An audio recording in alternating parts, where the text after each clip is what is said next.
हरे कृष्णा कृष्णा कृष्णा हरे हरे, हरे राम राम राम हरे हरे। हरे कृष्णा। आज की श्रीमद् भागवतम की इस कक्षा में आप सभी का हार्दिक स्वागत है। स्वागतम सुस्वागतम। और आज हम चर्चा करेंगे श्रीमद् भागवत के तृतीय स्कंद के पंचम अध्याय पर। तो जल्दी से हम रिकैप करते हैं, कल हमने क्या पढ़ा था।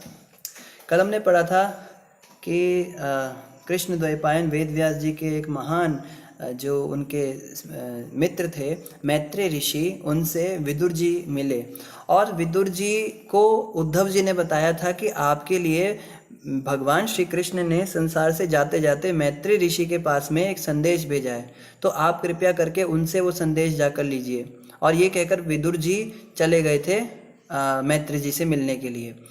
तो मैत्रेय जी से जब वो मिले तो अभी हम जो हैं पढ़ रहे हैं, विदुर जी ने कुछ प्रश्न किए मैत्रेय जी से। तो विदुर जी ने कल एक चीज़ बड़ी अच्छी बताई कि संसार में हर व्यक्ति सुखी होने के लिए नाना प्रकार के प्रयास करता है, नाना प्रकार के कर्म करता है, लेकिन उन कर्मों को करने के कारण क्या होता है, वो सुखी तो नहीं होता और उल्टा दुखी हो जाता है। जितने भी वो उद्यम करता है संसार में, जितने भी प्रयास करता है, उनसे और दुख ही बढ़ जाता है उसका। तो कृपया करके मैत्रेय मुनि आप बताइए कि व्यक्ति कैसे सुखी हो, सुख का रास्ता क्या है, किस प्रकार से हम सुखी जीवन को अनुभव कर सकते हैं। और इसी प्रकार से और भी कुछ प्रश्न कर रहे थे विदुर जी। इसी श्रृंखला में आज हम पढ़ेंगे श्रीमद् भागवत तृतीय स्कंद पंचम अध्याय श्लोक संख्या 16 से। क्या कहते हैं ये देखो, अभी क्वेश्चंस कंटिन्यू चल रहे हैं। पहले हम श्लोक संख्या 15 दोबारा पढ़ते हैं। हे मैत्रेय, हे दुखियारों के मित्र, एकमात्र भगवान की महिमा सारे जगत के लोगों का कल्याण करने वाली है। अतएव जिस तरह मधुमक्खियाँ फूलों से मधु एकत्रित करती हैं, उसी तरह कृपया समस्त कथाओं के सार कृष्ण कथा का वर्णन कीजिए। देखो कितनी अच्छी बात कही। कह रहे हैं कि भगवान श्री कृष्ण की महिमा ही वास्तव में लोगों का कल्याण कर सकती है और हमारे कल्याण का कोई साधन नहीं है। हम सोचे कि हम नाक मुंह मरोड़ के अपना कल्याण कर लेंगे, या एक टांग पे खड़े होकर कल्याण कर लेंगे, या हम किसी उसमें जाकर किसी संप्रदाय में जुड़कर और बस खाली हमने गुरुजी बना लिए, बस अब गुरुजी हो गए हमारे, अब हमें कोई ज़रूरत नहीं कुछ करने की, काम धंधा चल रहा है। ऐसे नहीं होगा। कृष्ण कथा रूपी अमृत का पान जब तक हम नहीं करेंगे तब तक हमारा कल्याण नहीं हो सकता। और जिस तरह मधुमक्खियां फूलों से मधु एकत्रित करती हैं, उसी तरह आप सारी कथाओं का सार कृष्ण कथा सुनाइए। ये जितने भी शास्त्र हैं ना, वेद शास्त्र, ये फूलों के समान है। जैसे आप एक पुष्प लीजिए, वो फूल जो है ना, वो शास्त्र है। 4 वेद हैं, ब्राह्मण है, आरण्यक, उपनिषद और जितने भी ये हैं पुराण हैं। तो इस फूल का जो सार है वो मधुमक्खी को निकालना आता है। आपको अगर हम फूल देंगे या हमको अगर फूल मिलेगा तो हम उसका सार नहीं निकाल सकते। हम उस फूल को सूंघ सकते हैं, उसमें खुशबू ले सकते हैं, मगर जो एलिमेंट, उसका जो पराग होता है उस फूल के अंदर, वो पराग केवल मधुमक्खी निकालना जानती है। उसके पास एक कला है, ये तो कोई साइंटिस्ट भी नहीं निकाल सकते, उन्हें भी मधुमक्खियां पालनी पड़ती हैं।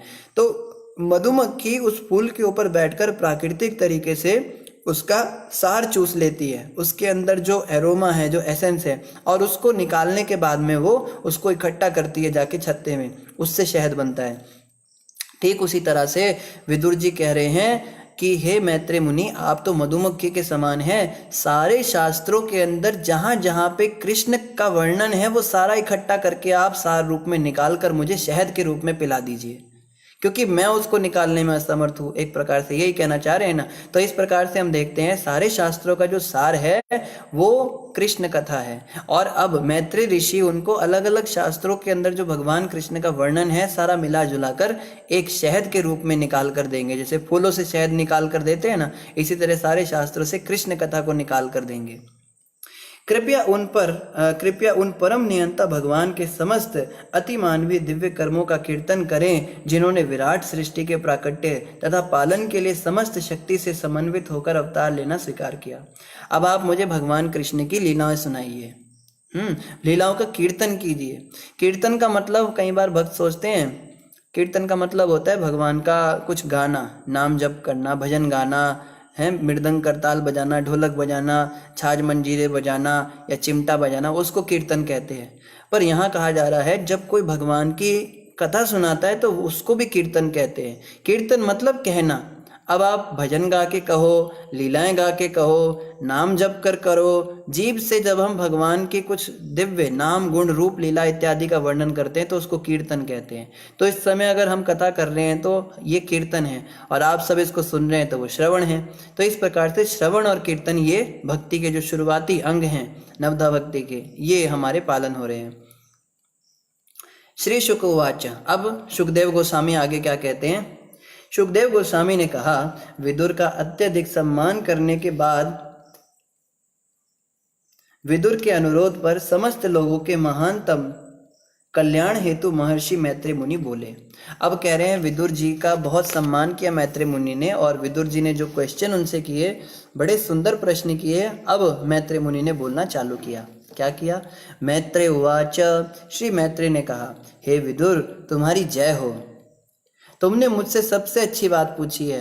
कई बार ना प्रश्न हम ऐसा कर देते हैं कि मूड ही खराब हो जाता है किसी व्यक्ति का। हम उसको पूछ लेते हैं, भैया आपको ग्रह नक्षत्र देखने आते हैं क्या? आप बता सकते हो क्या हमारे भविष्य में क्या होने वाला है? हमारी जॉब नहीं लग रही, लॉकडाउन की वजह से बड़े परेशान हैं हमें समझ नहीं आ रहा हम क्या करें। कई बार ना अपने शिक्षा गुरु को हम कूड़ेदान समझते हैं। शिक्षा गुरु के पास तभी जाते हैं जब कुछ समस्या हो जाती है। प्रभु जी बहुत परेशानी हो गई। क्या हो गया? मेरी पत्नी जो है बड़ी परेशान कर रही है आजकल, मेरे बच्चे मेरी बात नहीं सुन रहे हैं, आजकल लॉकडाउन की वजह से मेरी सेहत खराब हो गई, मेरा वो हो गया। हम शिक्षा गुरु के पास तभी जाते हैं जब कुछ प्रॉब्लम होती है। जब भी जीवन में कुछ अच्छा होता है वो कभी नहीं बताते उनको कि मेरा भजन अच्छा हो रहा है, मेरा जप अच्छा हो रहा है और आजकल मैं मंगल आरती उठ रहा हूँ, ये सब नहीं बताएंगे। जब मंगल आरती नहीं उठ रहे होंगे, कुछ डिप्रेशन का काम हो जाएगा, उस समय शिक्षा गुरु के पास पहुँच जाते हैं। तो हमें अपने शिक्षा गुरु को कूड़ेदान नहीं बनाना है। या दीक्षा गुरु को भी कई लोग यही सोचते हैं, उनके पास बस प्रॉब्लम के समय पे जाते हैं। और भगवान तो परमानेंट हमने यही बना रखा है। जब भी कुछ बुरा होता है तब भगवान याद आ जाते हैं।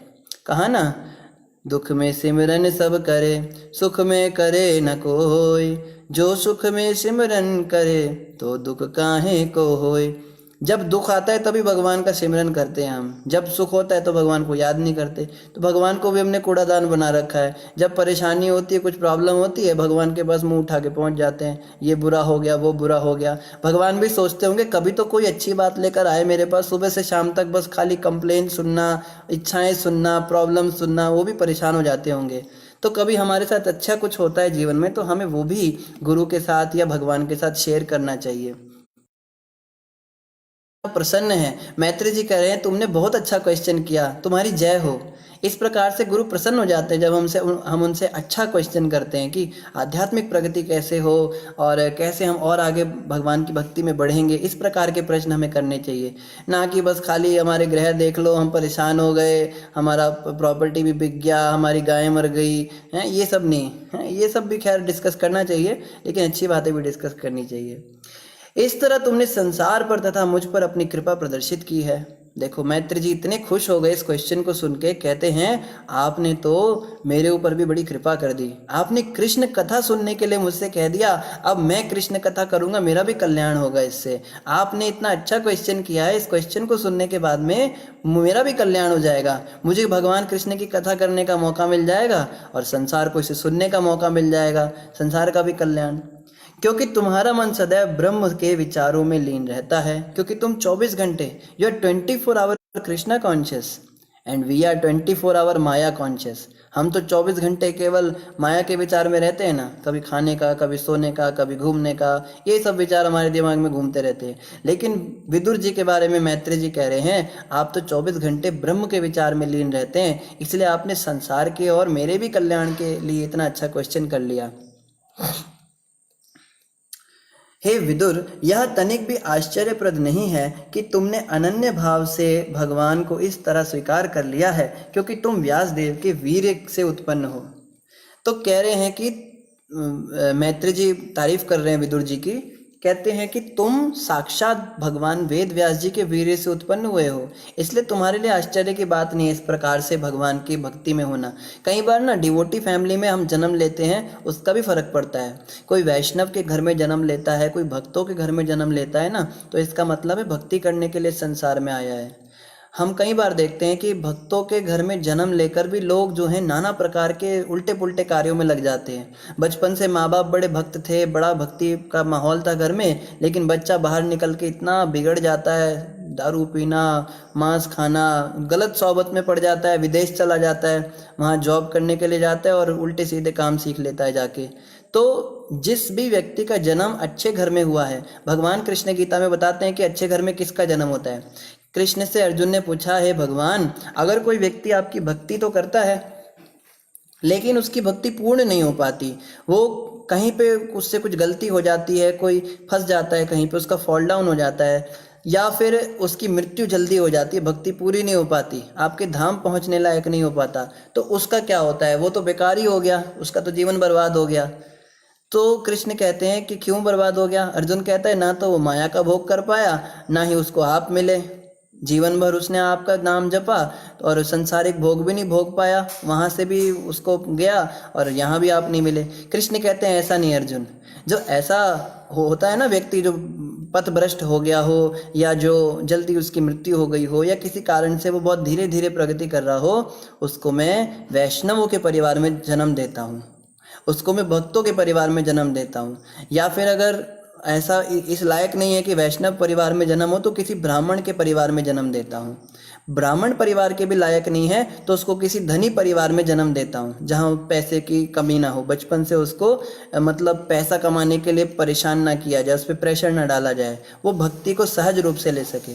तो जो भी ब्राह्मणों के घर में जन्म लेते हैं, वैष्णवों के घरों में जन्म लेते हैं, भक्तों के घरों में या धनी परिवार में, धनी मतलब ये भी नहीं कि BMW में घूम रहे हैं, मतलब बच्चे पर प्रेशर ना डाला जाए कि घर का खर्चा निकालने के लिए तुम्हें काम करना पड़ेगा। अगर ऐसा परिवार में हमारा जन्म हुआ है तो निश्चित जानिए कि हमने पिछले जन्म में भक्ति की है, और वो भक्ति पूरी करने के लिए ही कृष्ण भगवान ने हमें इस परिवार में जन्म दिया।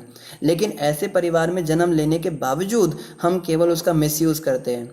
पैसे वाले परिवार में जन्म हो जाता है तो पैसे का मिसयूज़ करते हैं, अच्छे कुल में, अच्छे खानदान में जन्म हो जाता है तो उसका ही हम मान प्रतिष्ठा ले लेते हैं, अहंकार ला लेते हैं अपने अंदर, हम तो जी ब्राह्मण परिवार में जन्मे हैं, फलाना हमारा कुल है, ये हमारा गोत्र है, हम तो बड़े श्रेष्ठ हो गए, और सारे उल्टे काम करते हैं। कृष्ण ने कहा है जिसका जन्म ऐसे अच्छे परिवारों में हुआ है उसको केवल भक्ति ही करनी चाहिए, क्योंकि उसका जन्म ही भक्ति करने के लिए हुआ है। पिछले जन्मों में उसने भक्ति की थी, उसके कारण उसको ऐसे घर में जन्म दिया है मैंने। तो कहने का मतलब ये है, भक्तों के परिवार में जो जन्म लेता है वो साधारण व्यक्ति नहीं होता, वो भक्ति करने के लिए ही इस संसार में आया होता है। यही बात मैत्री जी विदुर को कह रहे हैं कि आप तो स्वयं वेद व्यास जी से उत्पन्न हुए हो, तो आप तो पक्का कोई भक्त आत्मा ही हो, आप तो भगवान की भक्ति के विषय में ही सोचोगे ना। क्योंकि क्या कह रहे हैं, जब इनके सत्यवती माता के पुत्र की अकस्मात मृत्यु हो गई थी तो पीछे 2 विधवा रह गई थी और एक दासी रह गई थी। तब वेद व्यास जी को बुलाया गया था कि आगे कोई उत्तराधिकारी हो नहीं पाया, अब राजा कौन बनेगा इतने बड़े साम्राज्य का। तब वेद व्यास जी ने अंबिका से धृतराष्ट्र को उत्पन्न किया था और अंबालिका से पांडु जी महाराज को उत्पन्न किया था। तब एक दासी जो थी उनके पास भी वो गए थे, उनसे विदुर जी को उत्पन्न किया था। इसलिए विदुर जी को दासी पुत्र भी कहा जाता है, शूद्र भी कहा जाता है। लेकिन ये सबसे महान भक्त हुए, सबसे अच्छे यही निकले तीनों बच्चों में। बच्चे तो तीनों वेद व्यास जी के थे। पहला बच्चा तो अंधा पैदा हो गया, दूसरा जो है वो जल्दी मर गया, तीसरा ये विदुर जी जो हैं, लेकिन ये इनको बोला ये तो दासी का पुत्र है, इसको राजा नहीं बना सकते, तो उनको मंत्री बना कर रखा। तो इस प्रकार से कह रहे हैं कि इसका भी फर्क पड़ा है कि आप स्वयं वेद व्यास जी के वीर्य से उत्पन्न हुए, इसलिए आप इतने अच्छे भक्त बन पाए हैं। मैं जानता हूँ कि तुम मांडव्य मुनि के शाप के कारण विदुर बने हो, और इसके पूर्व तुम जीवों की मृत्यु के पश्चात उनके महान नियंत्रक राजा यमराज थे। तुम सत्यवती के पुत्र व्यासदेव द्वारा उसके भाई की रखैल पत्नी से उत्पन्न हुए थे। तो बता रहे हैं कि तुम्हारा जो है तुम इतना बुरा हाल क्यों हुआ। तुम भक्त तो हो, इतने महान जीवात्मा हो, लेकिन तुम्हारा जन्म ऐसे एक रखैल से क्यों हुआ, एक मतलब दासी के पुत्र के रूप में तुम्हारा जन्म क्यों हुआ, तुम्हें इतना कष्ट क्यों सहन करना पड़ा। मैत्री जी कहते हैं मैं तुम्हारा पूरा इतिहास जानता हूँ। तुम पिछले जन्म में यमराज थे और यमराज होने के नाते तुम मरे हुए लोगों का सब लेखा जोखा करते थे, किसको कहाँ भेजना है। लेजिस्लेटिव कमिटी थी, तुम जो थे वो थे, हैं जैसे कोर्ट में जज होता है ना, उसके सामने मुजरिम आते हैं, तो यमराज के पास केवल पाप आत्माएं आती रहती हैं दिन भर, उनका यही काम होता है। लेकिन एक बार मांडुक्य ऋषि, जो मंडूक ऋषि भी जिन्हें कहते हैं, उन्होंने तुम्हें श्राप दे दिया था कि तुम यमराज बनने के योग्य नहीं हो, जाओ जाके शूद्र बन जाओ। ऐसा क्यों हुआ था, पीछे भी हमने पढ़ा था कि मंडूक ऋषि जो हैं उनको उनके ऊपर एक बार चोरी का इल्ज़ाम लग गया था, और चोरी के इल्ज़ाम के लगते ही उनको राजा ने कहा था इनको सूली पे चढ़ा दो। तो सूली क्या होती थी, एक लंबा सा कील होता था बहुत बड़ा, उस पे व्यक्ति को बिठाया जाता था, और वो कील जो है नीचे उसके मल द्वार से अंदर घुस के और सीधा सिर फाड़ कर ऊपर निकलता था। बड़ी दर्दनाक मृत्यु होती थी। तो जब मंडूक ऋषि को सूली पर बिठाया गया तो थोड़े समय बाद ही सिद्ध हो गया कि इन्होंने चोरी नहीं की, तो उनको उतार दिया गया सूली से। लेकिन सूली थोड़ी तो अंदर चली गई थी, कष्ट तो उनको काफ़ी हुआ था उससे। तब उन्होंने कहा मैं यमराज के पास जाकर प्रश्न करूंगा कि मैंने जीवन में कोई पाप नहीं किया, मुझे कैसे उन्होंने ये दंड दे दिया। क्योंकि जो भी हमारे साथ बुरा या अच्छा होता है यमराज जी की इच्छा से ही होता है। तो यमराज के दरबार में पहुंच गए ऋषि, उनके पास शक्ति थी।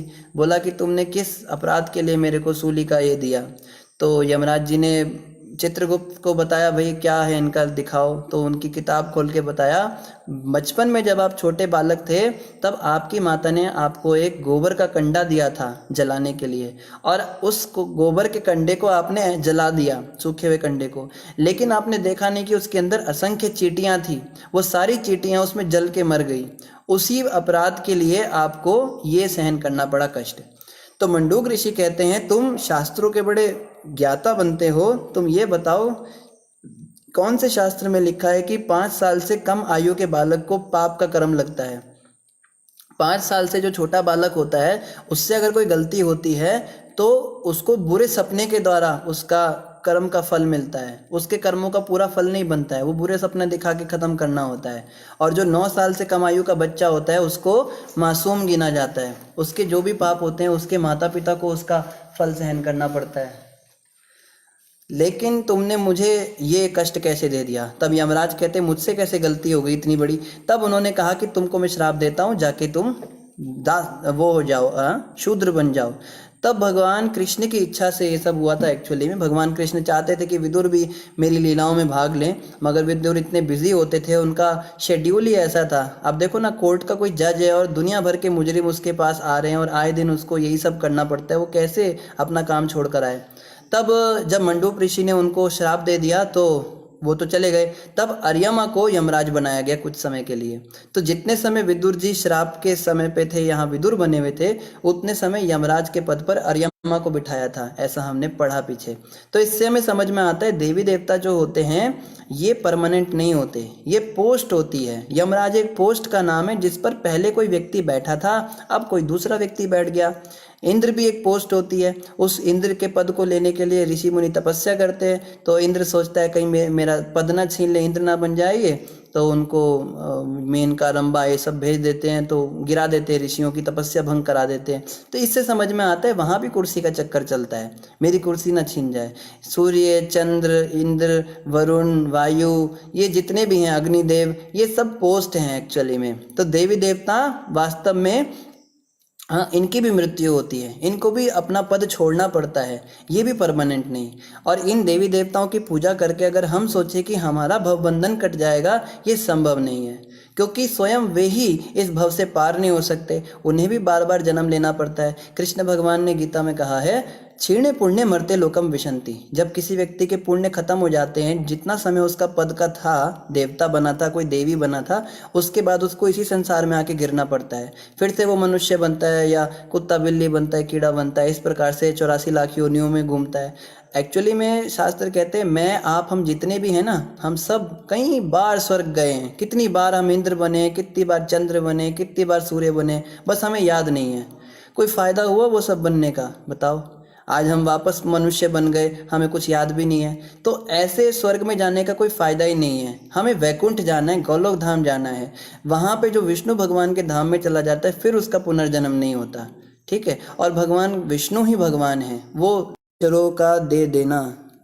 अर्यमा की तो अरियामा की पिक्चर तो हमारे पास नहीं है। आगे क्या कह रहे हैं, आप भगवान के नित्य संगियों में से एक हैं, जिनके लिए भगवान अपने धाम वापस जाते समय मेरे पास उपदेश छोड़कर गए हैं। तब मैत्रेय जी ने बताया, विदुर जी आप तो बड़े भाग्यशाली हैं, कृष्ण आपसे इतना प्रेम करते थे, अंतिम समय पे जब वो धाम जा रहे थे अपने, तो उन्होंने आपके लिए मुझे स्पेशल कुछ संदेश दिया है कि ये बात तुम विदुर को जरूर बताना। अतएव मैं आपसे उन लीलाओं का वर्णन करूंगा जिनके द्वारा भगवान विराट जगत के क्रमबद्ध सृजन, भरण पोषण तथा संहार के लिए अपनी दिव्य शक्ति का विस्तार करते हैं। मैं आपको थोड़ी फिलॉसफी बताऊंगा। मैं बताऊंगा कैसे भगवान विराट जगत का क्रमबद्ध सृजन करते हैं, भरण पोषण करते हैं और फिर इसके बाद में इसका विस्तार करते हैं, संहार करते हैं। तो एक्चुअली में विष्णु ही सृजन करते हैं, विष्णु ही पालन करते हैं, विष्णु ही संहार करते हैं। लेकिन हमें सिखाया जाता है कि ब्रह्मा जी सृजन करते हैं, विष्णु जी पालन करते हैं और शिव जी संहार करते हैं।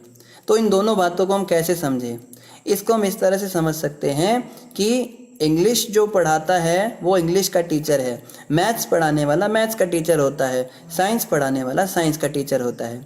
लेकिन जो प्रिंसिपल होता है वो हर सब्जेक्ट की नॉलेज रखता है। प्रिंसिपल किसी को भी कुछ भी पढ़ा सकता है। और मान लीजिए कि वो प्रिंसिपल अगर उन टीचर्स का टीचर है, ऐसा मान लेते हैं किसी स्कूल में कि जितने भी टीचर्स हैं उन सब ने उस प्रिंसिपल से सीखा है, किसी ने मैथ सीखा है, किसी ने इंग्लिश सीखा है, किसी ने साइंस सीखा है। तो टीचर जो भी कार्य कर रहा है वो प्रिंसिपल की कृपा से कर रहा है, प्रिंसिपल की इच्छा से, उसके आदेश से, उसके शक्ति से और उसके ही ज्ञान से वो आगे ये सब सिखा रहा है। इसी प्रकार से ब्रह्मा जी जब सृष्टि करते हैं तो भगवान विष्णु से वो आज्ञा लेते हैं, भगवान विष्णु से शक्ति लेते हैं सृजन करने की। तो एक्चुअली में दिखने में लगता है कि ब्रह्मा जी सृष्टि कर रहे हैं, पर उनके पीछे विष्णु जी ही उनसे कार्य करा रहे होते हैं। जैसे कि महाभारत के युद्ध में भगवान कृष्ण अर्जुन को कहते हैं कि निमित्त मात्र भव सव्यसाची, अर्जुन तू निमित्त बन, मारूंगा तो मैं इन सबको लेकिन हाथ तेरा होगा। लोग कहेंगे अर्जुन ने मारा पर एक्चुअली में मैं मारूंगा। इस तरह से देखते हैं तो भगवान विष्णु ही सृजन कर रहे हैं ब्रह्मा जी के द्वारा और अपने मूल स्वरूप के द्वारा वो पालन करते हैं और शिव जी के द्वारा वो संहार करते हैं। ये सारे डिटेल मैत्रेय जी अभी सुनाएंगे। अगर किसी को डाउट आ रहा हो ना इसमें कि ये तो नई बात बता दी इन्होंने, ऐसा तो कहीं ना सुना ना पड़ा, तो बहुत डिटेल से समझाया जाएगा। आप बिल्कुल धैर्यपूर्वक सुनिए, विदुर जी को बहुत अच्छे से मैत्रेय जी समझाएंगे आगे। समस्त जीवों के स्वामी भगवान सृष्टि के पूर्व अद्वय रूप में विद्यमान थे। केवल उनकी इच्छा से ही यह सृष्टि संभव होती है और सारी वस्तुएं पुनः उनमें लीन हो जाती हैं। इस परम पुरुष को विभिन्न नामों से उपलक्षित किया जाता है। तो कह रहे हैं कि जब कुछ भी नहीं था तब क्या था। कई लोगों के मन में क्वेश्चन आता है ना, संसार कैसे बना, सृष्टि कैसे शुरू हुई। इस विषय में पीछे भी भागवत में बड़ा अच्छा समझाया गया था, अभी आगे भी इसमें आएगा कि जब कुछ नहीं था ना तो कोई विस्फोट नहीं हुआ था, कोई बिग बैंग नहीं हुआ था कि एक बम फटा और सारे लोग नक्षत्र बन गए और सूर्य पृथ्वी चंद्रमा अपनी अपनी कक्षाओं में घूमने लगे, बाय चांस सब कुछ होने लगा। सब कुछ बाय चांस हो गया, घटना घट गई, अचानक से ऐसे सब कुछ हो गया। साइंटिस्ट यही बताते हैं ना, उनको पता नहीं है तो वो यही कह के अपना पीछा छुड़ाते हैं कि सब कुछ बाय चांस है, इस संसार में कुछ सब कुछ अपने आप बन गया। लेकिन बाय चांस थ्योरियाँ काम नहीं करती, क्योंकि अगर हमारे घर में कोई फ्रिज है, टीवी है, ये बाय चांस नहीं बना है। टेलीफोन है तो बाय चांस नहीं बना है। हमारे कपड़े बाय चांस नहीं बने, हम भी बाय चांस पैदा थोड़ा ना हुए हैं। हमारे माता पिता ने शादी की तब हम पैदा हुए, ऐसे बाय चांस थोड़ा ना कुछ होता है। बाय चांस वाली जो फिलॉसफी देते हैं ना, बिल्कुल पागल लोग होते हैं। कुछ भी बाय चांस नहीं, सब चीज़ों के पीछे दिमाग लगता है, संकल्प होता है। पहले संकल्प किया जाता है कि हाँ इस वस्तु को हमें लाना है, इस वस्तु को बनाना है, उसके बाद उस पर कार्यवाही होती है, फिर वो वस्तु बनती है। इतनी बड़ी सृष्टि, इतना बड़ा विराट जगत, इतना बड़ा संसार, ये कैसे बाय चांस आ सकता है? पहले किसी व्यक्ति ने संकल्प किया था कि बनाना है इसको, फिर उसने बुद्धि लगाई उसमें बनाने की, फिर ये सब कुछ बना। ठीक है, तो संकल्प करने के लिए मन चाहिए और बुद्धि लगाने के लिए दिमाग चाहिए। इसका मतलब भगवान निराकार नहीं है।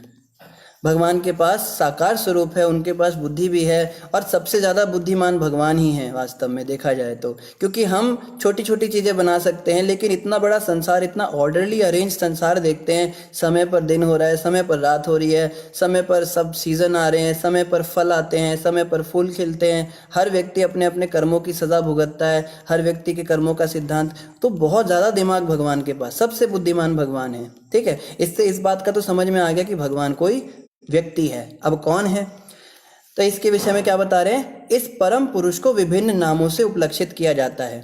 जो भी है, अब ये तो नहीं पता कौन है अभी तक, लेकिन जो भी हो उसको बहुत सारे नामों से बुलाया जाता है। क्या क्या नाम, हर वस्तु के निर्विवाद स्वामी भगवान ही एकमात्र दृष्टा थे। तो उस समय पर उसको भगवान बोल देते हैं, उस व्यक्ति को भगवान के नाम से हम संबोधित कर देते हैं, या गॉड कह देते हैं, या अल्लाह कह देते हैं, जेहोवा कह देते हैं, उसको आप कितने भी नामों से बुला सकते हो, भागवत कह रहा है। लेकिन व्यक्ति कौन था, वो निर्विवाद स्वामी, एकमात्र दृष्टा, केवल एक ही था। भगवानों की बात नहीं हो रही है। कई लोग कहते हैं ना, हिंदू धर्म में तो इतने सारे भगवान हैं, पता नहीं किसने क्या बनाया है, कौन बड़ा है कौन छोटा है, इतने सारे भगवान कैसे हो सकते हैं। तो देखो भागवत में बिल्कुल क्लियर कहा जा रहा है, जिस समय सृष्टि बनाई जा रही थी उस समय एक ही व्यक्ति था। भगवानों का कोई कॉन्सेप्ट यहाँ पे नहीं है, मल्टी गॉड्स का कोई कॉन्सेप्ट नहीं है यहाँ पे। अगर सनातन धर्म को ध्यान से पढ़ा जाए, एक ही भगवान थे जो कि जिन्होंने सब कुछ शुरू किया। अब कौन थे, उनके नाम बहुत सारे हैं। उस समय विराट जगत का अस्तित्व न था, उस समय ये संसार नहीं था, उस समय केवल वही थे जो भी थे हैं। और अतः अपने स्वांशों तथा विभिन्न अंशों से बने के बिना वे अपने को अपूर्ण अनुभव कर रहे थे। तब भौतिक शक्ति सुषुप्त थी, जबकि अंतरंगा शक्ति व्यक्त थी। तो वो जो आदमी था जिसने भी सब कुछ बनाया, सबसे महान सबसे बुद्धिमान है व्यक्ति, लाइट नहीं था वो व्यक्ति था। उस व्यक्ति ने इच्छा की कि मैं और कुछ बनाऊं, अपने जैसे और बनाऊं। मैं अकेला हूं, उन्होंने सोचा मैं अकेला अपने आप को अनुभव कर रहा हूं, 1 से 2 हो जाऊं, 2 से 4 हो जाऊं, 4 से 1000 हो जाऊं। इस प्रकार की उनमें इच्छा आई। ठीक है, अभी आत्माएं भी नहीं बनी, अभी कोई नहीं बना, अभी वही व्यक्ति है। भगवान दृष्टा है और बहिरंगा शक्ति, अच्छा 2 शक्तियों की यहाँ पे बात हो रही है। तो उन भगवान के अंदर 2 शक्तियाँ थी, एक तो थी अंतरंगा शक्ति और दूसरी थी भौतिक शक्ति। तो अंतरंगा शक्ति मतलब जो उनके अंदर की शक्ति है, जो हृदय के अंदर की शक्ति है, और बहिरंगा शक्ति मतलब जो उनके कार्यकलाप की शक्ति। और यहाँ पे घास फूस उगाएंगे, ये मेरी अंतरंगा शक्ति कार्य कर रही है इस समय, बाहर कुछ नहीं हो रहा है, अंदर ही अंदर सब चल रहा है। और बहिरंगा शक्ति मतलब जब मैं कार्यकलाप करना शुरू कर दूं, मैं ईंट रखना शुरू करूं, बजरियां लाऊं, उस पर सीमेंट करूं, फिर पर्दे बनाऊं, खुद उसको सिलाई करूं, वो बहिरंगा शक्ति। तो कार्यकलाप जो होता है इस भौतिक संसार में, वो बहिरंगा शक्ति से होता है भगवान की। और उनकी अंतरंगा शक्ति जो है वो उनके हृदय की इच्छाओं को पूरा करती है। इसको थोड़ा हम बाद में समझेंगे, काफ़ी थोड़ा जटिल ये टॉपिक है। भगवान दृष्टा है और बहिरंगा शक्ति जो दृष्टिगोचर है, विराट जगत में कार्य तथा कारण दोनों रूप में कार्य करती है। तो भगवान की जो बहिरंगा शक्ति है, जो उनकी कार्य करने वाली शक्ति है, वो हमें दृष्टिगोचर होती है। जब भगवान कुछ कार्य करते हैं तो वो हमें दिखाई देता है, लेकिन उनके हृदय में क्या चल रहा है ये हम देख नहीं पाते। ठीक है, तो इस संसार के अंदर जो भी बनाया जा रहा है भगवान के द्वारा, तितली बनाई, फल बनाए, ऋतुएं बनाई, है ना, आकाश बनाया, ब्रह्मांड बनाया, सूर्य बनाया, चंद्र बनाया, ये सब हम देख सकते हैं। तो जो कुछ भी हम देख सकते हैं वो सब भगवान की बहिरंगा शक्ति का कार्य है। ठीक है, और विराट जगत में तथा कारण जगत दोनों में कार्य करती है। तो इस संसार के अंदर जो है ये कार्य कर रही है। हे महाभाग विदुर, यह बहिरंगा शक्ति माया कहलाती है और केवल इसी के माध्यम से संपूर्ण भौतिक जगत संभव होता है। तो यानी कि भगवान ने इस दुनिया के अंदर जो कुछ भी बनाया, जो भी ऋतुएं बनाई, जो भी बटरफ्लाई बनाई, जो भी फ्रूट्स बनाए, जो भी सीजन बनाए, आकाश बनाए, सूर्य चंद्रमा बनाए, ये सब माया है। हम कहते हैं ना सब मोह माया है, सब मोह माया है, मोह माया को छोड़ दो, मोह माया में पड़े हो, मोह माया से बाहर निकलो। माया कहते किसे हैं? माया सब्जेक्ट मैटर क्या है? वास्तव में माया किसी स्त्री का नाम है, किसी व्यक्ति का नाम है, किसी वस्तु का नाम है। देखो यहाँ बताया माया क्या होता है। माया का मतलब है जो भी भगवान परम पुरुष ने, जो भी थे, उन्होंने इस संसार की सृष्टि के समय जो भी चीज़ें बनाई सब माया है, इसको माया कहते हैं। और कहते हैं इसी माया के माध्यम से संपूर्ण भौतिक जगत संभव होता है। वो माया ही इस संसार के अंदर ये सब कुछ बनाती है।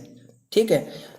अपने स्वांश दिव्य पुरुष अवतार के रूप में परम पुरुष प्रकृति के 3 गुणों के बीज संस्थापित करता है और इस तरह नित्य काल के प्रभाव से सारे बीज प्रकट होते हैं। अब क्या होता है, अब भगवान बीज संस्थापित करते हैं। ये टॉपिक थोड़ा मुश्किल है, इसको समझने का प्रयास कीजिए। अगर कुछ समझ में नहीं आता है तो आप प्रश्न भी कर सकते हैं, तो हम प्रयास करेंगे उसका उत्तर देने का। ये कह रहे हैं कि अब जब भगवान ने संसार बना दिया, ठीक है, सृष्टि बना दी, सब कुछ माया बना दी। माया मतलब डेड मैटर, जो भी नॉन लिविंग थिंग है इस संसार में सब कुछ माया है। चाहे वो लकड़ी हो, चाहे वो कपड़ा हो, चाहे वो ईंट हो, पत्थर हो, आग हो, पानी हो, है ना, घर हो, मकान, पहाड़, दुकान, जो कुछ भी है, जितना भी नॉन लिविंग चीज़ है ये सब माया है। अब लिविंग थिंग कैसे आई, आत्माएं कैसे इसमें भरी भगवान ने। जब तक आत्मा नहीं डालो तब तक तो संसार निर्जीव पड़ा है। वो तो नॉन लिविंग चीज़ें आप कितने भी बना दो, संसार में ऋतुएं बदलती रहें, दिन से रात और रात से दिनों, कुछ होगा ही नहीं, क्योंकि जीवात्मा ही नहीं है अंदर। तो आत्माएं भगवान ने कैसे भरी, अपने स्वांश दिव्य पुरुष के रूप, अवतार के रूप में परम पुरुष प्रकृति के 3 गुणों में बीज स्थापित करता है और इस तरह नित्य काल के प्रभाव से सारे जीव प्रकट होते हैं। तब भगवान ने क्या करा, बीज उत्पन्न किए। जैसे कोई भी पौधा हमें लगाना होता है तो पहले हम बीज डालते हैं धरती के अंदर। जब तक हम धरती में बीज नहीं डालेंगे तब तक धरती निर्जीव पड़ी है, बेकार पड़ी है, उसमें कुछ भी नहीं है। लेकिन बीज डालने के बाद पौधा निकलना शुरू होता है। ठीक है। इसी प्रकार से भगवान ने पहले प्रकृति के 3 गुणों में बीज डाला, सतोगुण, रजोगुण, तमोगुण, और उसके बाद उस बीज से हम सब की सृष्टि हुई, हम सब जीवात्माएं बनी। तो भगवान से ही पहले माया आई, नॉन लिविंग चीज़ें बनी, फिर भगवान से ही दूसरी टाइप की प्रकृति आई जो हम हैं। तो एक्चुअली में नॉन लिविंग भी भगवान ने बनाया और लिविंग थिंग भी भगवान ने बनाया, जीवात्माएं भी भगवान ने बनाई और माया भी भगवान ने बनाई। लेकिन माया शक्ति जो भगवान की वो अलग सेपरेट है, वो अलग उसकी सृष्टि करी भगवान ने, और आत्माएं भगवान ने अलग बनाई थी। तो हम लोग जो हैं, हम डेड मैटर से श्रेष्ठ हैं। समझने की बात है, जीवात्मा जो स्पिरिट सोल है वो डेड मैटर से श्रेष्ठ है, क्योंकि नॉन लिविंग जो चीज़ें हैं उसमें तो कुछ है ही नहीं, ना तो वो सोच सकती है, ना वो कुछ इच्छा कर सकती है, वो तो बस है, उसका तो बस खाली अस्तित्व है। ठीक है, उसमें कोई फीलिंग नहीं है, कुछ भी नहीं है। लेकिन आत्मा जो है वो इच्छा भी कर सकती है, प्रेम भी कर सकती है, उसमें नाना प्रकार के कार्यकलाप करने की जो है शक्ति है। तो इसलिए देखते हैं तो आत्मा जो है वो भगवान की इस डेड मैटर माया शक्ति से श्रेष्ठ शक्ति है। तो हम भी भगवान की शक्ति हैं। कई लोग सोचते हैं ना कि हम सब डेड मैटर ही हैं। एक्चुअली कई लोग आत्मा को नहीं मानते। आप उनको बोलोगे कि आत्मा होती, कहते कोई आत्मा नहीं होती, हम बस जी रहे हैं, मर जाएंगे, मरने के बाद सब खत्म हो जाएगा, फिर दोबारा जन्म नहीं होता। क्योंकि हम लोग शरीर हैं, शरीर के अंदर कुछ केमिकल रिएक्शंस हुए, इस वजह से शरीर कार्य कर रहा है, ये करना बंद कर देगा, फिर सब खत्म हो जाएगा। पर ऐसा नहीं होता। ये शरीर एक डेड मैटर है, एक डेड बॉडी है। एक्चुअली में हम सब डेड बॉडी के अंदर हैं, लेकिन जब तक इस डेड बॉडी के अंदर आत्मा है तब तक ये लिविंग बॉडी कहलाती है। जिस दिन इस आत्मा ने इस शरीर को छोड़ दिया उस दिन फिर से डेड बॉडी बन जाएगी।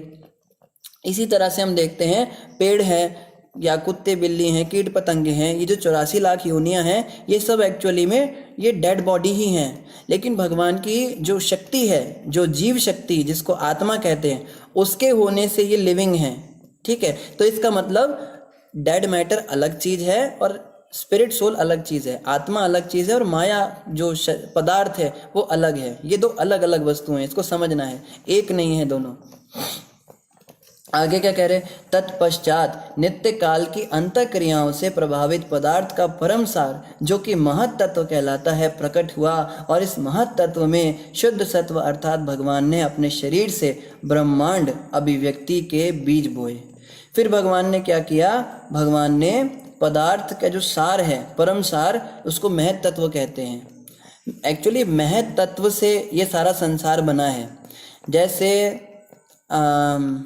जैसे हम क्या एग्जांपल ले सकते हैं, जैसे गन्ना है, ठीक है, गन्ने का सार जो है वो रस होता है, उससे फिर आगे आप चीनी बना सकते हो, गुड़ बना सकते हो, बड़ा कुछ बना सकते हो। तो गन्ना जो है वो महत तत्व है, और चीनी गुड़ ये सब जो है ये पहाड़, आकाश, पृथ्वी, अग्नि, वायु, जल, ये सब कुछ जिस वस्तु से निकला है, जहाँ से सबकी शुरुआत हुई है, जो उसका मेन इंग्रेडिएंट था, जो रॉ मटेरियल था, रॉ मटेरियल होता है ना, तो उससे ये सब बना है, उसको महत तत्व कहते हैं। पदार्थ का जो रॉ मटेरियल है, जिससे पदार्थ की शुरुआत हुई थी संसार में, जो मुख्य रूप से 5 चीज़ों से पूरा संसार बना है, अग्नि, पृथ्वी, जल, वायु, आकाश, इनके अलग कॉम्बिनेशन से अलग अलग वस्तुएं बनी हैं। तो ये पांचों, अग्नि, पृथ्वी, जल, वायु, आकाश भी जिस चीज से बने उस चीज को महत तत्व कहते हैं, ऐसा समझ सकते हैं। तो वह महत तत्व कहलाता है, वो प्रकट हुआ। तो भगवान ने महत तत्व को प्रकट किया और इस महत तत्व में शुद्ध सत्व अर्थात भगवान ने अपने शरीर से ब्रह्मांड की अभिव्यक्ति के बीज बोए। फिर भगवान ने क्या किया, महत तत्व के अंदर भगवान ने ब्रह्मांड के बीज बोए कि इस जितने भी ब्रह्मांड है, जितना भी सूर्य, चंद्र, पृथ्वी, सितारे, नक्षत्र, जो भी हमें दिखता है, ये सब भगवान विष्णु ने महत तत्व से बनाए, अपनी संकल्प शक्ति उसमें डाल के। जैसे हम दूध लेते हैं, दूध के अंदर हम पत्ती डालते हैं, चाय पत्ती डालते हैं, पानी डालते हैं, अग्नि से उसको जलाते हैं तो उससे चाय बन जाती है, ठीक है। तो अग्नि, पत्ती, ये सब जो चीज़ें हैं, ये सब महत तत्व हैं, ये सब रॉ इंग्रेडिएंट हैं। और जो चाय बनी वो ब्रह्मांड है, जो सुव्यवस्थित है। जहाँ देखो चाय जो है ना, कभी कोई व्यक्ति कहे आज तो बड़ी अच्छी चाय बनाई तुमने, मज़ा आ गया पी के, कैसे बनाई थी? तो पत्नी कहेगी हाँ जी, मैं बैठी थी तो मैंने देखा धूप निकली तो पानी जो दूध अपने आप उबलने लगा तो चीनी, हवा चली और चीनी उड़ के उसमें चली गई। फिर चाय पत्ती जो थी वो भी उसमें गिर गई अपने आप, और गर्म हो ही रहा था दूध, तो गर्म होते होते चाय बन गई। फिर अपने आप जो छलनी थी वो ग्लास के ऊपर आ गई, कप के ऊपर आ गई, और वो गलती से बर्तन गिर गया और चाय बन गई, छनकर आ गई। तो कोई मानेगा इस बात को? कोई भी पति दुनिया का मानेगा ऐसा हुआ है? ऐसा कभी हो ही नहीं सकता। अरे इसको बनाने के लिए कोई व्यक्ति का दिमाग लगता है। तो जो लोग कहते हैं कि सृष्टि कैसे बनी थी, हाँ जी एक बिग बैंग फटा था और विस्फोट धमाका हुआ था और सूर्य बन गया, वो पृथ्वी उसके चारों तरफ अपने आप घूमने लगी। और जो मैंने सुना है ये ऐसे ही बताते हैं। अब डिस्कवरी चैनल देखेंगे ना, मैं डिस्कवरी बहुत देखता था पहले, तो डिस्कवरी पे बताते हैं कि सूर्य के चारों तरफ असंख्य ग्रह घूमते थे, सबकी अपनी अपनी कक्षाएं होती थी, सब टकराते थे आपस में, तो टकराते टकराते फूटते गए, टूटते गए, ले देकर अब ये 9 बचे हैं, ये कभी नहीं टकराएंगे आपस में। तो ऐसे बाय चांस ऐसे ही बड़े सारे और भी विस्फोट धमाके हुए संसार में, ऐसे करते करते संसार बन गया। अरे इतना सुव्यवस्थित संसार है, पृथ्वी अगर थोड़ी सी भी सूर्य से नज़दीक होती तो जल जाती, और पृथ्वी थोड़ी भी सूर्य से दूर होती तो जम जाती। ये वैज्ञानिक बताते हैं इन बातों को, हमें क्या पता। तो इतना कॉम्प्लेक्स डिज़ाइन, इतना एक्यूरेट डिज़ाइन, और इस पृथ्वी के ऊपर जो ऋतुएं हैं, जो भी चीज़ें हैं, सब इतनी परफेक्ट हैं, ये अपने आप कैसे हो सकती हैं बताइए? बाय चांस कैसे हो सकता है? ये तो कोई भी दिमाग समझ जाएगा, अकल लगी है किसी ने दिमाग लगाया इसको बनाने के लिए।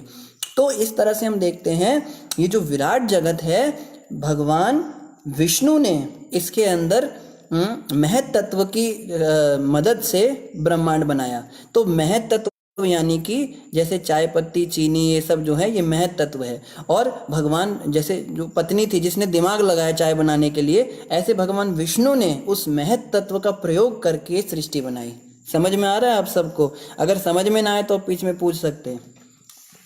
तत्पश्चात महत तत्व अनेक भिन्न भिन्न भावी जीवों के आकार रूपों में विभेदित हो गया। फिर क्या हुआ, महत तत्व के अलग अलग जो हैं पार्ट्स होने लगे, उसके अलग अलग उसके विभक्त हो गया, वो डिफ्रेंशिएट होने लगा। इंटीग्रेशन डिफ्रेंशिएशन सिखाते हैं ना, तो डिफ्रेंशिएशन होने लगा उसका।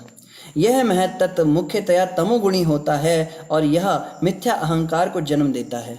तो सेम जो हमने पहले भी पढ़ा था वही बात यहाँ बताई जा रही है। इस महत तत्व से क्या होता है, इससे मिथ्या अहंकार बनता है। सबसे पहला जो एलिमेंट इस संसार का है वो मिथ्या अहंकार है। यह भगवान का स्वांश है जो सर्जनात्मक सिद्धांतों की पूर्ण चेतना तथा फलन काल से युक्त होता है। तो क्या अब ये जो है इससे ये भगवान का स्वांश है महत तत्व। और जो अहंकार एलिमेंट है, हम कहते हैं ना तुम बड़े अहंकारी हो, तुम्हें बड़ा अहंकार आ गया है, तो ये जो अहंकार चीज है इसको कोई देख सकता है? कोई दिखता है किसी के माथे पे कि इसमें बड़ा अहंकार है? जैसे किसी की आंखें बड़ी होती हैं, सुंदर होती हैं, या किसी के होंठ छोटे होते हैं, किसी के कान थोड़े टेढ़े होते हैं, तो हम कहते हैं भाई इसका कान टेढ़ा है, इसकी आंख बड़ी है, दिखाई दे रहा है। लेकिन किसी व्यक्ति में अहंकार है, वो दिखाई थोड़ा ना देता है। शरीर के किसी अंग का नाम थोड़ा ना अहंकार होता है कि इसका अहंकार बहुत बड़ा हो गया है, कि कोई सिर के ऊपर कुछ सींग उगा हुआ है अहंकार नाम का। अहंकार तत्व क्या है? अहंकार चीज क्या है? अहंकार वास्तव में विराट जगत के अंदर जो भगवान ने पहला एलिमेंट बनाया था, इससे महत तत्व से सबसे पहले अहंकार बनाया था। अहंकार एक ऐसी चीज है जो दिखती नहीं है वो, लेकिन विराजमान है संसार में। हमें ये नहीं सोचना चाहिए अहंकार किसी के नेचर में होता है।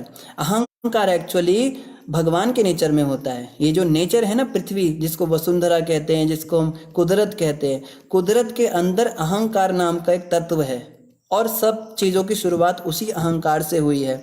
मिथ्या अहंकार। मिथ्या अहंकार मतलब मैं आत्मा नहीं हूँ। जो हमको ये रियलाइज कराता है कि मैं शरीर हूँ, उसको कहते हैं मिथ्या अहंकार। ठीक है, थोड़ा सा जटिल टॉपिक है।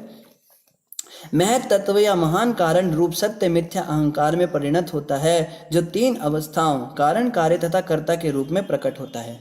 क्या कह रहे हैं? महत तत्व जो है, ठीक है, महत तत्व मतलब वो जो रॉ इंग्रेडिएंट था जिससे भगवान ने सब कुछ शुरू किया था, चाय बनाना शुरू किया था, ये मतलब पृथ्वी बनाना शुरू किया था सृष्टि को। तो जो महत तत्व था उसका सत्य रूप मिथ्या अहंकार में परिणत होता है। तो उससे सबसे पहले भगवान ने मिथ्या अहंकार निकाला उससे, ठीक है, उस महत तत्व से, और उसको तीन अवस्थाओं में कार्य, कारण तथा कर्ता के रूप में प्रकट होता है। ये तीन चीजों में वो अहंकार प्रकट हुआ। अब अहंकार जो एलिमेंट है वो दिखाई कैसे देता है, हम इस पे बात कर रहे हैं कि जब वो दिखने योग्य हो गया अहंकार, अभी तो अहंकार नाम की कोई चीज है कुदरत में पर दिखती नहीं है, तो कैसे हम अहंकार को देख सकते हैं? अहंकार के तीन रूप होते हैं जिसमें आप उसको देख सकते हो। पहला है कारण। कोई भी व्यक्ति जब किसी भी कार्य का कारण खुद को मानता है कि मैंने ये किया, मैंने घर बनाया, मैंने अपने बच्चों को इतना बड़ा ऑफिसर बनाया, मैंने अपनी लड़की की शादी महारानी की तरह की, मैंने इतना बड़ा बिजनेस खोला है, मैंने इसकी शुरुआत की, मैंने ये किया, मैंने वो किया, तो जो मैंने किया ये कारण खुद को हम मानते हैं, ये अहंकार की पहली अभिव्यक्ति है। इसमें हम देख सकते हैं ये अहंकार का स्वरूप है। जिस व्यक्ति के अंदर ये होता है ना कि मैंने ये किया, मैंने वो किया, खुद को कारण मानता है, ये नहीं कहता कि भगवान ने किया, क्योंकि देखो अल्टीमेटली तो भगवान ने ही सारी सृष्टि बनाई है ना, भगवान ने ही सारा रॉ मटेरियल दिया है, भगवान ने बुद्धि दी है, भगवान ने इंद्रियां दी है, सब कुछ तो भगवान ने दिया, तो तू कहाँ से बीच में आ गया? कहते ना, करते हो तुम कन्हैया मेरा नाम हो रहा है, मेरा आपकी कृपा से सब काम हो रहा है। तो ये खाली कहने की बात नहीं है, एक्चुअली में कन्हैया की कृपा से ही सब कुछ हो रहा है। अगर भगवान आज इच्छा करें तो हमारा हाथ पैर ही काम करना बंद कर दे। कई लोगों को पैरालिसिस हो जाता है, लकवा मार जाता है, उनको बोलो अब तू बड़ा कहता था, तूने ये किया वो किया, अब तू खाली पानी का ग्लास अपने हाथ से उठा के दिखा दे, तो हम करने वाले कोई नहीं होते। लेकिन जिस व्यक्ति में ये इच्छा, ये जो धारणा होती है कि कारण मैं हूँ, तो वो अहंकार की पहली अभिव्यक्ति है, और वो 100 में से 100% लोगों में मिलती है देखने को, केवल शुद्ध भक्तों को छोड़कर। ऑब्वियसली वो तो ट्रांसेंडेंटल होते हैं, हम सब के अंदर ये चीज़ है कि मैंने ये किया। फिर दूसरा कार्य, दूसरी अभिव्यक्ति अहंकार की कार्य, कि कार्य करते हैं, जो भी कार्य हो रहा है हमारे द्वारा, कुछ भी कार्य करते हैं। कोई भी जीवात्मा ऐसे तो पड़ी नहीं रहती यहाँ पे, पेड़ भी होगा तो वो भी बढ़ेगा, सांस लेगा, फल देगा, कुछ ना कुछ कार्य तो सभी कर रहे हैं। तो जो भी कार्य हो रहा है ये मिथ्या अहंकार के कारण हो रहा है। तीसरा कर्ता, कर्ता के रूप में मतलब ये जो कर रहा हूँ, करने वाला व्यक्ति है, वो करने वाला व्यक्ति जो है वो भी अहंकार की तीसरी अभिव्यक्ति है। ऐसे सारे कार्य मानसिक धरातल पर होते हैं और वे भौतिक तत्वों, स्थूल इंद्रियों तथा मानसिक चिंतन पर आधारित होते हैं। कह रहे हैं कि ऐसे जो कार्य मानसिक धरातल पर होते हैं, मन से व्यक्ति सोचता है कि मैंने किया, मन से व्यक्ति जो है कार्य करने के लिए अपने आप को क्रेडिट देता है। और क्या कह रहे हैं? स्थूल इंद्रियों, भौतिक तत्वों और मानसिक चिंतन पर आधारित होते हैं। आप, मैं और हम लोग कुछ भी काम करते हैं, कुछ भी, हम पैसा कमाते हैं, जॉब करते हैं, खाना पकाते हैं, कपड़े पहनते हैं, नहाते धोते हैं, कोई भी काम करते हैं, तो उसमें तीन चीज़ों की आवश्यकता होती है।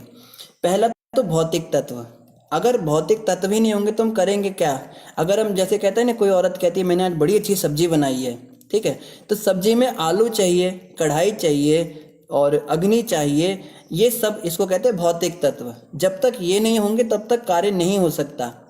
या कुछ भी, कोई नहा रहा है तो पानी चाहिए, है ना, कुछ तो चाहिए, मतलब बिना, या शरीर तो चाहिए ना, इसको कहते हैं भौतिक तत्व। और ये भगवान ने बनाए हैं। आलू तो मैंने नहीं बनाया, आपने नहीं बनाया। आप बीज बो सकते हो, आप कह सकते हो किसानों ने उगाया है, बट किसानों को बीज किसने दिया? बीज तो भगवान ने बनाया ना। और किसान ने तो बस खाली धरती में डाला था, उसके अंदर से पौधा किसने निकाला? वो तो भगवान ही निकाल रहे हैं ना। तो भौतिक तत्व तो सारे भगवान ने दिए। और दूसरी चीज क्या चाहिए? स्थूल इंद्रियां। स्थूल इंद्रियों का मतलब होता है हाथ, पैर, कान, नाक, आँख, ये सब चाहिए ना कोई भी काम करने के लिए। जिसके पास ये स्थूल इंद्रियां नहीं होती वो काम कर ही नहीं सकता। तो स्थूल इंद्रियों के द्वारा ही हम भौतिक तत्वों का प्रयोग करके कोई कार्य करते हैं, और स्थूल इंद्रियां भी भगवान ने हमको दी हैं। तीसरा होता है मानसिक चिंतन। मन से हम चिंतन करते जाते हैं। इंद्रियां काम तब करती हैं जब मन उसको डायरेक्ट करता है कि अब ये करो, अब वो करो, अब इसमें चाय पत्ती डालो, अब इसमें दूध डालो। तो मानसिक चिंतन, फिर स्थूल इंद्रियां, और तीसरा भौतिक तत्व। इन तीनों चीज़ों के मिश्रण पर आधारित होता है कोई भी कार्य, ठीक है। और ये तीनों ही वस्तुएं, मन भी भगवान ने दिया, इंद्रियां भी भगवान ने दी, भौतिक तत्व भी भगवान ने दिए, लेकिन फिर भी जीवात्मा क्या कहता है? मैंने ये काम किया। इसको कहते हैं मिथ्या अहंकार। मिथ्या अहंकार 3 विभिन्न गुणों सतो, रजो तथा तमो में प्रदर्शित होता है। तो अहंकार भी 3 तरह का होता है। एक तो सतोगुणी अहंकार होता है, एक रजोगुणी अहंकार होता है, और एक तमोगुणी अहंकार होता है। इसकी भी डिटेल आगे दी जाएंगी। मिथ्या अहंकार सतोगुण से अंतःक्रिया करके मन में रूपांतरित हो जाता है। तो मन कैसे पैदा हुआ? पहला एलिमेंट जो था ना वो अहंकार था सृष्टि में। हमने सुना ना, महत तत्व से भगवान ने सबसे पहले अहंकार निकाला। अब इस अहंकार से मन बनता है। मन कहते हैं ना, मेरा मन नहीं कर रहा, आज मेरा मन नहीं लग रहा है पढ़ाई में, आज मेरा मन बड़ा खुश है, मैंने उसका मन दुखा दिया। मन भी जो वस्तु है वो देख नहीं सकते हम। मन किसी के शरीर पे कोई अंग का नाम नहीं है। मन भी एक स्थूल तत्व, एक सूक्ष्म तत्व होता है जिसको देखा नहीं जा सकता। मन कैसे पैदा हुआ? मिथ्या अहंकार सतोगुण से अंतःक्रिया करके मन के रूप में रूपांतरित हुआ। तो जो मिथ्या अहंकार है, जब ये सतोगुण में आता है, हमने अभी पढ़ा सतोगुण, रजोगुण, तमोगुण, 3 चीज़ों में अहंकार की अभिव्यक्ति होती है। तो अहंकार जब सतोगुण की अंतःक्रिया में आता है तो मन का रूप धारण करता है। तो कहने का मतलब है सतोगुणी अहंकार ही मन होता है, ठीक है। फिर अब ये अहंकार के बाद दूसरा एलिमेंट मन बन गया। सारे देवता भी जो घटना प्रधान जगत को नियंत्रित करते हैं, उसी सिद्धांत तत्व अर्थात मिथ्या अहंकार तथा सतोगुण की अंतःक्रिया के परिणाम है। मिथ्या अहंकार प्रकृति के विभिन्न गुणों से अंतःक्रिया करके घटना प्रधान जगत में समस्त वस्तुओं का स्रोत है। तो इस संसार में इसको कहते हैं घटना प्रधान जगत। यहाँ पे जब तक कोई घटना नहीं घटती तब तक माना नहीं जाता कि ऐसा हुआ है, ठीक है। तो इस संसार में जो भी काम हो रहा है, जो भी कार्यकलाप किए जा रहे हैं, वो मिथ्या अहंकार और मन के आधार पर होते हैं। पहले अहंकार की प्रधानता होती है, फिर मानसिक चिंतन होता है। मन से पहले संकल्प किया जाता है। हम कोई भी काम करते हैं तो पहले मन में संकल्प करते हैं कि ये करना है, उसके बाद कार्य होता है। अगर हम बिना मन में संकल्प के कोई कार्य करें तो ऐसा संभव ही नहीं है। कुछ ना कुछ तो संकल्प रहता है मन के अंदर, ठीक है।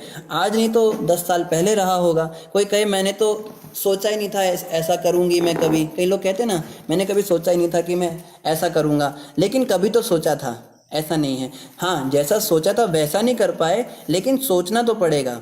बिना मानसिक संकल्प के कोई भी कार्यकलाप होता नहीं। और कह रहे हैं इस और सारे देवता इस घटनाप्रद जगत को नियंत्रित करते हैं। थोड़ा सा हम यहाँ पे इस टॉपिक पे आते हैं, समझाना बहुत आवश्यक है, यहाँ पे समझना बहुत आवश्यक है। देवताओं का क्या रोल है इस संसार में? हमने कहा कि विराट पुरुष भगवान ने, विष्णु ने सारा संसार बनाया। तो देवता क्या हैं फिर? सारे हम तो ये सोचते हैं ना, हमारे हिंदुओं के घरों में तो फोटोएं होती हैं सबकी एक साथ। गणेश जी भी हैं, दुर्गा माता भी हैं, हनुमान जी भी हैं, राम जी भी हैं, कृष्ण जी भी हैं, सब एक साथ होते हैं। हम कहते हैं सब भगवान हैं। या कोई लोग कहते भगवान एक हैं, उनके रूप अनेक हैं। जैसे हम इस भागवत को पढ़ने से पहले, संस्था में आने से पहले यही धारणा रखते थे, भगवान तो एक है मगर उनके रूप अनेक है और सब बराबर हैं। हम सबको आदर देते हैं, हम हनुमान जी को भी उतना ही आदर देते हैं, हम शिव जी को भी उतना ही आदर देते हैं, लेकिन भगवान जो है वो मतलब कोई और व्यक्ति है, उसके ये सब अंश हैं, उसके ये सब रूप हैं। बट ऐसा नहीं है। देवताओं के बारे में बताया है, देवता इस संसार का संचालन चलाते हैं। इस पूरे इस जैसे अब पृथ्वी की बात करते हैं, ठीक है। पृथ्वी के ऊपर आप देखो इतना ऑक्सीजन सप्लाई होता है, तो वायुदेव का ये डिपार्टमेंट है कि वो प्रॉपर ऑक्सीजन का हर जगह सप्लीमेंट करे। जहाँ पर कमी होती है वहाँ पर उनका यज्ञ किया जाता है, तो वो प्रकट होकर वहाँ पे वायु का अच्छा शुद्ध वातावरण दे देते हैं। अग्निदेव का कार्य है सारे पृथ्वी पर जिसको जहाँ अग्नि की आवश्यकता है वहाँ पर अग्नि उसको अवेलेबल कराई जाए। वरुण देव का कार्य होता है जल दिया जाए। इंद्रदेव का कार्य होता है बारिश कराई जाए, है ना। लक्ष्मी जी और जो कुबेर जी, इनका कार्य होता है सबको धन संपन्न किया जाए, जिसको आवश्यकता है उसको वो चीज़ अलॉट की जाए। तो इस तरह से 33 पूरे ब्रह्मांड को चलाने के लिए। आप देखो ना, एक छोटा सा ऑफिस भी होता है, उसमें भी कितने सारे डिपार्टमेंट होते हैं। लेजिस्लेचर डिपार्टमेंट अलग होता है, सिक्योरिटी गार्ड अलग खड़ा होता है, फिर अंदर क्लर्क्स अलग होते हैं, चपरासी अलग होता है, और जो गेस्ट रिसेप्शन होता है वो अलग होता है। इतने सारे डिपार्टमेंट्स तो एक छोटे से ऑफिस में होते हैं। इतने बड़े ब्रह्मांड में 33 करोड़ देवी देवता होंगे तो इसमें क्या बड़ा आश्चर्य है। कई लोग कहते हैं ना 33 करोड़ देवता नहीं, 33 कोटि हैं, 33 प्रकार के हैं, आप मजाक मत उड़ाओ सनातन धर्म का। तो वो लोग एक सेंटिमेंट के तौर पर उसको उत्तर देने का प्रयास करते हैं कि लोग हमारा मजाक ना उड़ाएं। बट साइंटिफिकली अगर देखा जाए तो 33 करोड़ डिपार्टमेंट्स हैं इस पूरे ब्रह्मांड को चलाने के लिए, और इन सबको एक एक डिपार्टमेंट मिला हुआ है। अब सबको प्रॉपर शिक्षा मिले, इसका कार्य सरस्वती जी का और गणेश जी का है।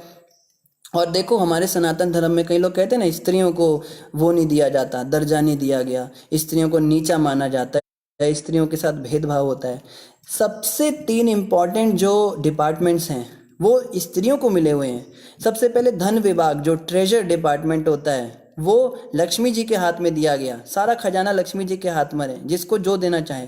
दूसरा एजुकेशन मिनिस्ट्री, सबसे इंपॉर्टेंट होती है एजुकेशन मिनिस्ट्री, ये जो है ये शिक्षा विभाग, ये सरस्वती जी को दिया गया।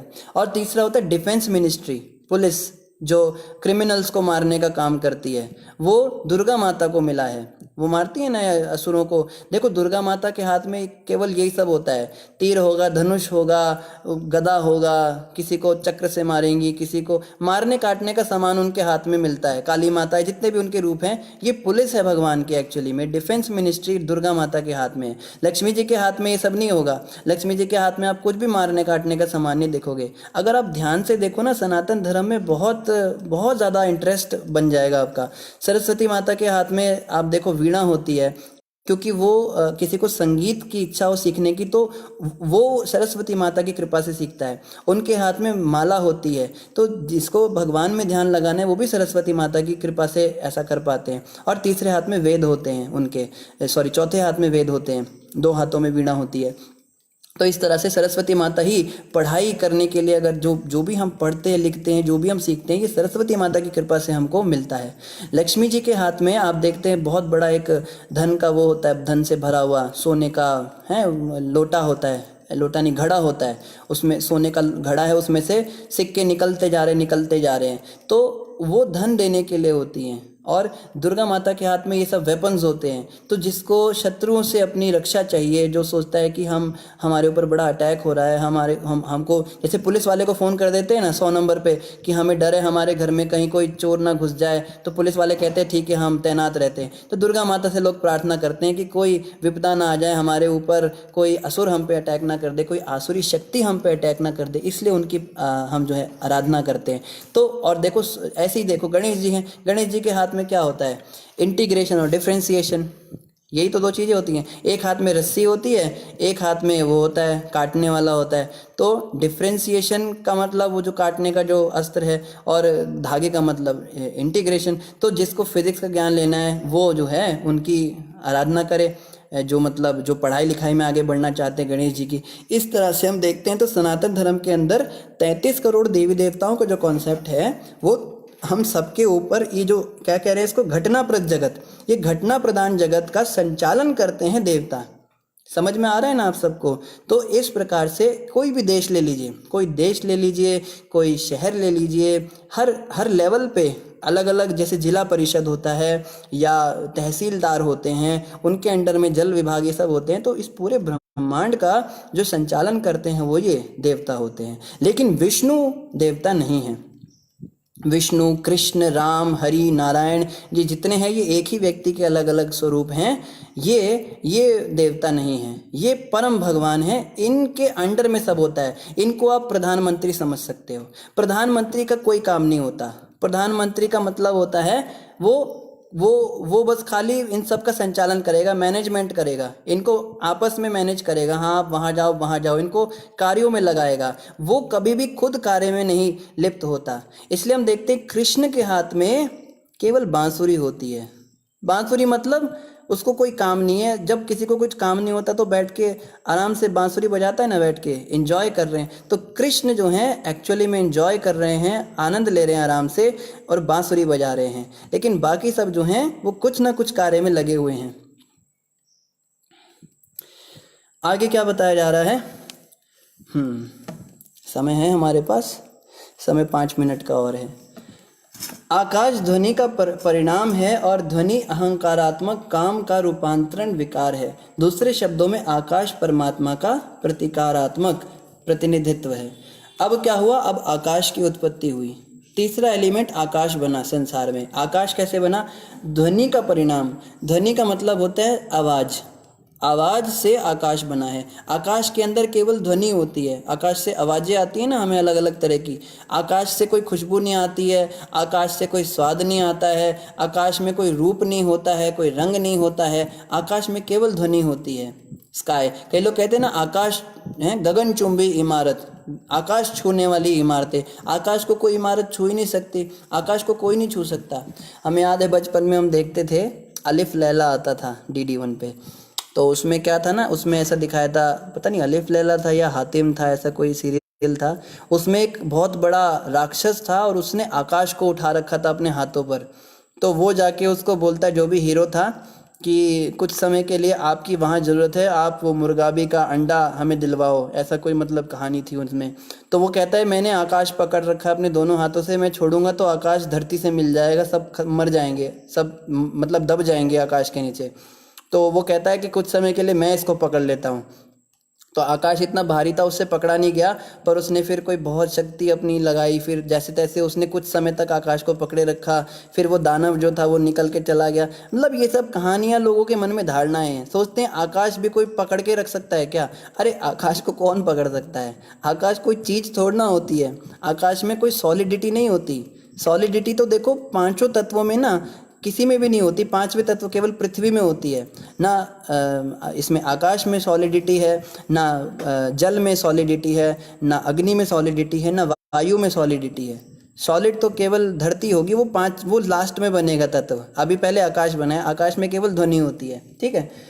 और दूसरे शब्दों में आकाश परमात्मा का प्रतिकारात्मक प्रतिनिधित्व है। अब क्या? तत्पश्चात भगवान ने आकाश पर नित्य काल तथा बहिरंग शक्ति से अंशतः मिश्रित दृष्टिपात किया और इस तरह स्पर्श की अनुभूति विकसित हुई। जिससे इन दोनों में अंतर क्या है?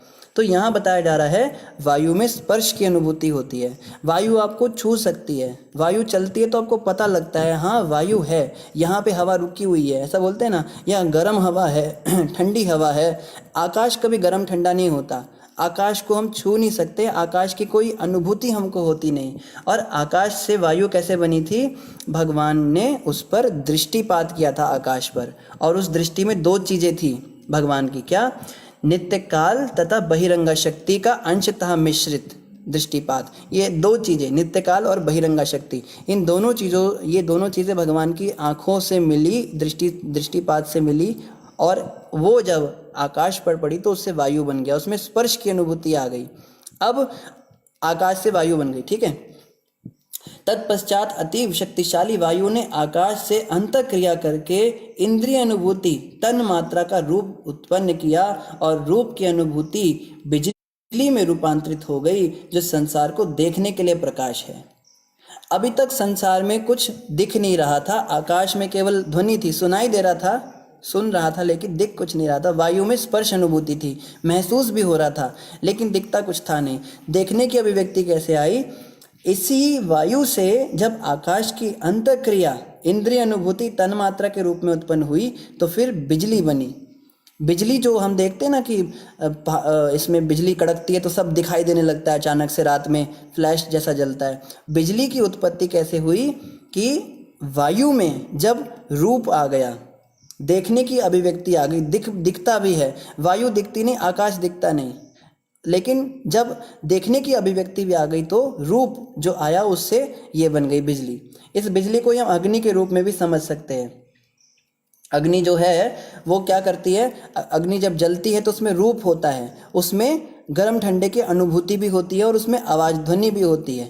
अग्नि में तीनों एलिमेंट्स हैं, ठीक है। फिर अब क्या हुआ? जब वायु में बिजली की क्रिया हुई और उस पर ब्रह्म ने दृष्टिपात किया, उस समय नित्य काल तथा बहिरंगा शक्ति के मिश्रण से जल तथा स्वाद की उत्पत्ति हुई।